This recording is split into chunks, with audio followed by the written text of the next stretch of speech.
قل إن كانت لكم الدار الآخرة عند الله خالصة من دون الناس فتمنوا الموت إن كنتم صادقين ولن يتمنوه أبدا بما قدمت أيديهم والله عليم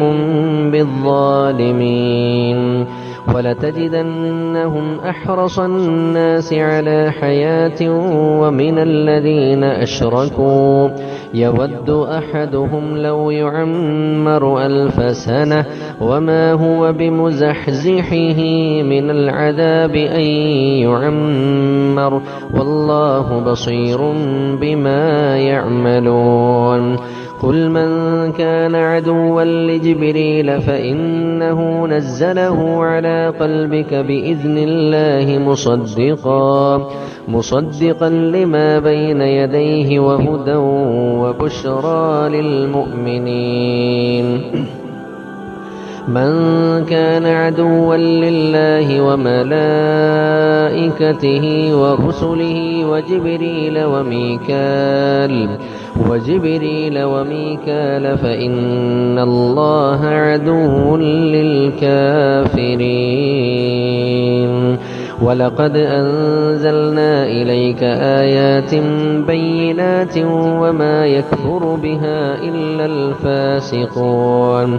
أوكلما عاهدوا عهدا نبذه فريق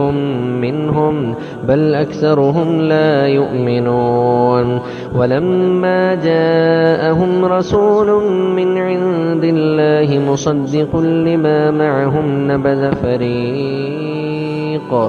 نبذ فريق من الذين أوتوا الكتاب كتاب الله وراء ظهورهم كأنهم لا يعلمون واتبعوا ما تتلو الشياطين على ملك سليمان وما كفر سليمان ولكن الشياطين كفروا يعلمون الناس السحر وما أنزل على الملكين ببابل هاروت وماروت وما يعلمان من أحد حتى يقولا إنما نحن فتنة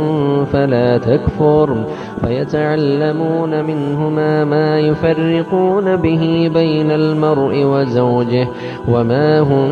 بضارين به من أحد إلا بإذن الله ويتعلمون ما يضرهم ولا ينفعهم ولقد علموا لمن اشتراه ما له في الآخرة من خلاق ولبئس ما شروا به أنفسهم لو كانوا يعلمون ولو أنهم آمنوا واتقوا لمثوبة من عند الله خير